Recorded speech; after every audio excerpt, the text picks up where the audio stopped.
Silver on the Tree by Susan Cooper. Chapter 8. 3 from the Track. They walked in single file back along the path over the hills. The wet grass glittered in the sunshine now. Raindrops hung sparkling on bracken, heather, the patches of yellow-starred gorse. Barney said, "What are we going to say?" "I don't know," Jane said. "We'll have to meet John Rowlands in the square where they were going on," Simon said. And say. "Better we don't," Jane said suddenly. "Then he'll just think they're late and go without them. He warned them he would, remember? That won't solve anything for long. Maybe they won't need long." They went on in silence as the turn where the path curved back down towards Aberduffy. Jane paused and stood gazing ahead over the fields, over the next ridge of high moorland, where they had first encountered Will and Bran. She pointed. "Can't we go over the hills and down to the hotel from the ridge?" Simon said doubtfully. "There isn't any footpath." "Be a lot quicker than going down to the village," Barney said. "And we shouldn't see Mr. Rowlands either." "There's bound to be a sheep trail at least after this field," Jane said. Simon shrugged. "I don't care. Go on then." He seemed detached, indifferent, as though his mind were still half paralyzed. Jane swung open the gate to the first field that would lead them away from the little road, and he followed listlessly. Barney trotted behind, taking the gate from Jane, but before he could swing it shut again, suddenly ahead of him Jane screamed, a dreadful high muffled sound. She seemed to leap into the air, cannoning sideways to Simon. Simon too yelled, but then he and Jane were flinging themselves at Barney, pushing back through the gate, and behind them, in a horrible, hasty flash, Barney saw, coming at them from all parts of the field, the red, rippling bodies of dozens of polecats, like the two they had seen on the road before, on their way up the mountain. Desperately, Simon slammed the gate shut in a hopeless, instinctive clutch at defense, but instantly the animals were after them as before, pouring through the open rails that would have kept out nothing smaller than a sheep. The children kicked out at them. The lithe red creatures slipped aside and were at their heels again in a moment, white teeth glinting, black eyes shining, never biting, always nagging, hovering, chivying, driving. Barney thought suddenly, driving us. As if we were sheep and they were sheepdogs. He glanced up and saw that the hard, small bodies darting sideways against his ankles were pushing toward the open gate of the farm they had passed earlier that day. Deliberately he turned away, and at once the animals were at his heels, hissing, snapping, making dreadful small yipping sounds, turning him until, in spite of himself, Barney turned back to Simon and Jane, and all three of them flung themselves for refuge toward the yard of the farm. "Slowly now." The voice was warm, relaxed, amused. As Jane skidded desperately into the farmyard, she glimpsed the figure of a woman ahead, holding out an arm to catch her. The smiling face seemed somehow familiar.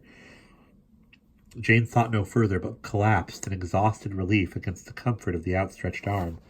Behind her, Barney glanced apprehensively over his shoulder, and saw that every single polecat had disappeared. "Goodness me now," the woman's voice was gentle. "Break your necks, you will, tearing in here like that, as if the devil were at your heels. What is the trouble? What's wrong?" Then she looked more closely at Jane. "Why, I know you. You're the children who were with Bran and Will Stanton yesterday," Barney said suddenly. "You're Mrs. Rowlands." "Yes, indeed." Bloodwood Rowland's voice sharpened. "What is wrong? Has something happened to the boys?" They stared at her, unable for a moment to gather enough wit for an answer. No, Jane said, then stumbling. "No, they're all right. They went down. They said they were going to meet you in the square." "That is right." Mrs. Rowland's round face cleared. "Came up here just for John to see Lou Owen, we did. We were just on our way down now. We did wonder whether we might meet the boys on the way." She looked at Jane in concern. "Your hair is all wet." "Carrion, that rain must have caught you. Now, why were you three in such a fright?" "Not a fright, really," Simon said gruffly. Now that every trace of the polecats had gone, he was beginning to feel shame at his panic. It was just... There were these animals, Jane said, too exhausted to pretend. Polecats, Bran said they were. We'd seen two this morning near here, and then, just now on the path, lots of them jumped at us out of nowhere, and they were horrible, their teeth. Oh, dear me, Mrs. Rowland said comfortingly, cossetingly as if to a small child. Never you mind now. There's nothing now. They've gone. She put her arm round Jane's shoulders and led her toward the farm. Simon made a face at Barney that said, She doesn't believe it. Barney shrugged, and they followed. Before they reached the farmhouse, John Rowland's came out of its door. They could see his Land Rover parked close by. He knew them at once. Surprise creased his lean brown face. Well, well, he said. 3 out of 5. And where am I to? They went on down, Barney said, all blithe self-possession now, keeping instinctively as close to the literal truth as Jane had done. We thought we'd go across the top, and then down to Treverden, that way, but there didn't seem to be a path. Hard to find it nowadays, John Rowland said. Since all those new houses down on the hill have covered up the path, gone it is. The old way we went by when I was a boy. He had cast a sharp look at Jane's pale face, but seemed disinclined to question them further. There was a preoccupied look behind his eyes. Come with us, Mrs. Rowland said. Give you a lift now. She waved farewell to the farmer's wife, emerging inquiringly from the farmhouse and opened the Land Rover's back door. Yes, of course, John Rowland said.